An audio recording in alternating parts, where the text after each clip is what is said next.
Kaningekuwa msanii wa sanaa ya silaha, ningekuwa na jamii ya masadam kawa saba. He disappeared when Kenya needed him most, only to return years later and take the music scene by storm. A legend of two eras, a storyteller whose words cut deep, a man who turns silence into power. This is the story of Nyashinski, the artist who defined a generation, lost it all and came back to claim his throne. From Nairobi's backstreets to international stages. Our story begins in the early 2000s, the golden age of Kenyan hip-hop. The airwaves were ruled by groups like Kalamashaka, Necessary Noise, Dere wa ma3, Konda wa ma3, pia kama unapanda ma3, Necessary Noise, and Duke's Vultures. Vultures na wapa vitu. Then came three high school boys from Nairobi school, Nyashinski, Kolo, and Roba. Together, they formed Kleptomaniacs, once loved hip-hop group in Kenya. Their energy was unmatched. Their sound was new. Their lyrics, urban poetry mixed with youthful rebellion. With hits like Tuendele, Swing Swing, and Hurry, Kleptomaniacs became Kenya's first mainstream hip-hop group to truly rival international acts. They were young, stylish, and spoke the language of the streets. Shang, of course. Mabunduki na makofia kabilao, bidhaa za kujijali tu hali mashao. Sikiza sauti kutoka Kenya mpaka Saudi Arabia. But behind the fame, a young Nyashinski was already showing signs of something special. A lyricist with depth, humor, and emotions. By the year 2006, Kleptomaniacs were at their peak, performing across Africa, nominated for MTV Awards, and living their superstar dream.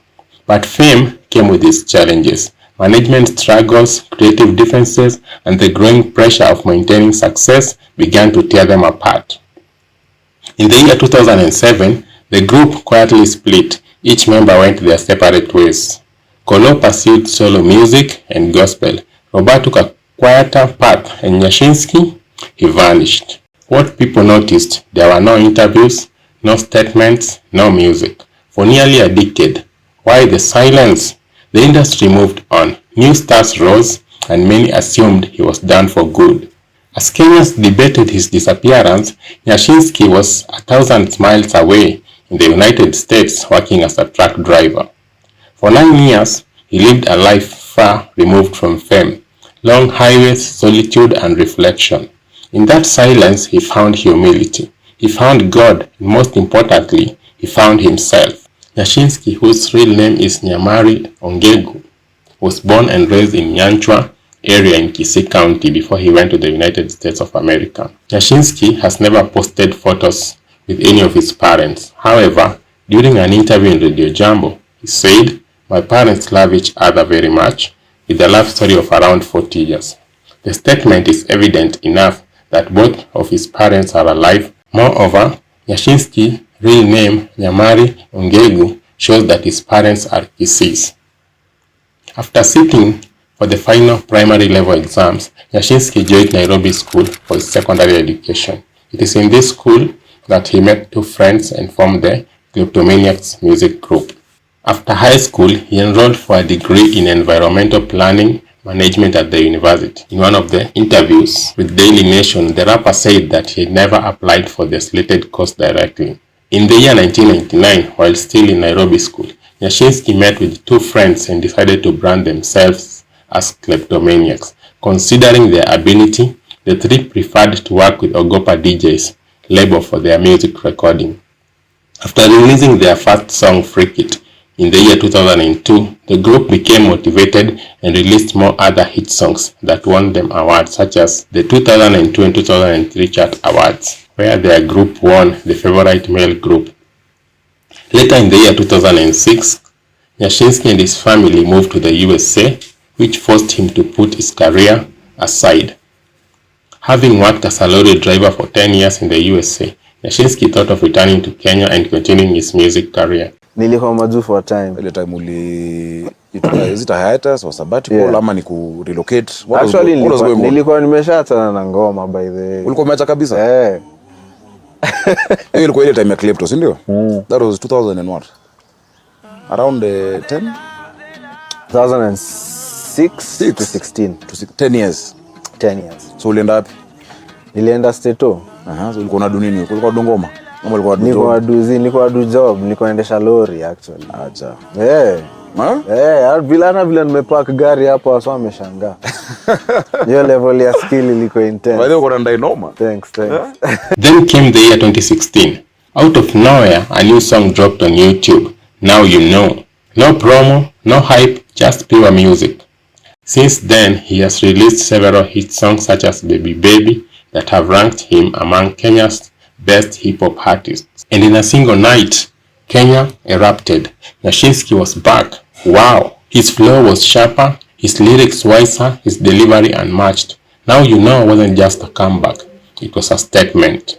I've been gone, but I never fell off. Each song told a different story. Love, spirituality, struggle, and hope. He wasn't chasing trends, he was setting them.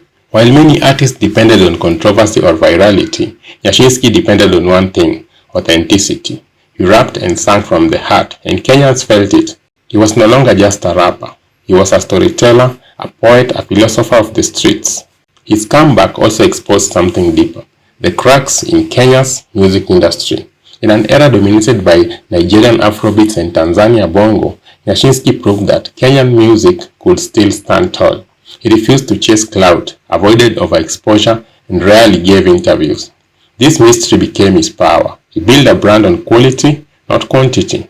While others dropped singles weekly, he dropped timeless music that lived for years. Every Nyashinski release became an event, an experience, the anticipation, the emotion, the message, and pure artistry. Upon returning from the USA, Nyashinski took music as his full career. He released several hit songs that have ranked him among the best vocalists in Kenya. Some of his hit songs include Malaika, Mungu Pekee, Baby Baby, and Now You Know. When revealing about his net worth, Nyashinski once said that he used to earn 91,000 Kenya shillings per week as a lorry driver. He also narrated that at some point as a delivery boy, he earned 300,000 Kenya shillings per month. Nyashinski has also done several single and collabo songs with high-profile artists such as Yemi Alade and Sauti Souls, which have ranked him among the best rappers in Kenya. Besides, he has done several shows that have paid him well. Nyashinski's net worth is estimated to be $837 to $2.3k as of November 2020. Though as per now, the number might have increased. In interviews later, he would admit that the years away changed him. Fame had once defined him, but now purpose guided him. The man who once rapped about parties and girls was now a man of deep thought and gratitude. In the year 2025, Nyashinski signed a historic recording deal with the global music label Sony Music, marketing a major milestone in his career. Nyashinski was welcomed to the label alongside the release of his new single, Tai Chi, which is expected to set the tone for his upcoming projects under Sony Music. The announcement was made on Sony Music Africa official Instagram account on Thursday, 14th August 2025. We are in beautiful Johannesburg. It's a big day, man. We're heading over to the Sony offices to officially do the signing. Let's do this, bro. Big welcome to the Sony Music Africa family at Nyashinski. Tai Chi out at midnight East African time. Sean Watson, managing director of Sony Music Africa, said Nyashinski represents everything the world needs to see from East Africa, including authenticity, versatility, longevity, and artistic excellence. He added that the partnership is about elevating the culture and giving East African voices a global platform. Sony Music is a global music corporation known for signing and promoting artists across multiple genres and regions. The label operates internationally, including a dedicated division for Africa. Sony Music Africa focuses on discovering and elevating talent from the continent. It provides artists with global distribution, marketing, and production support, enabling them to reach wider audiences and gain international exposure. At the heart of Nyashinski's rise is one thing: his message. He speaks to real people, real struggle, real dreams. Mungu Pekee reminded Kenyans that faith and gratitude are greater than fame. Malaika became one of Africa's most beautiful love songs. Lift Me Up and Free reflected his battle with fame and self-discovery. Every line feels lived, every verse feels earned. Nyashinski doesn't just sing, he converses with his listeners. He mirrors the soul of a generation searching for meaning.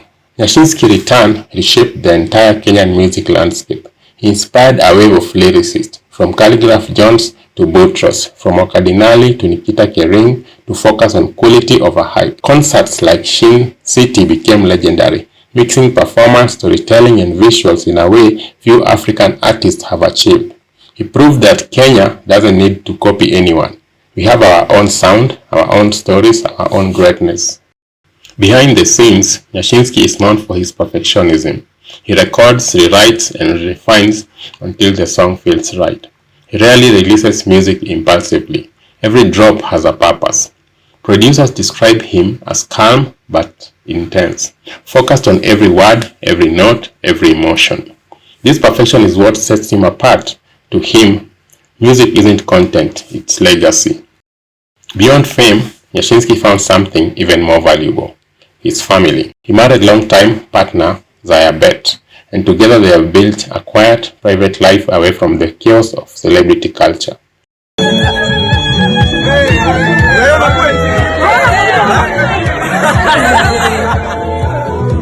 Represents every Kenyan who ever felt lost, who ever stepped away to rebuild quietly, then returned stronger. His journey teaches that true success isn't about constant visibility, it's about substance. He didn't chase fame, he built legacy. He didn't follow the crowd, he built his own path. From the noisy streets of Nairobi to the quiet highways of America, from silence to stardom again, Nyashinski's rise is a story of grace and greatness. He's more than just a musician, he's a mirror of the Kenyan soul, humble, hardworking, and full of faith.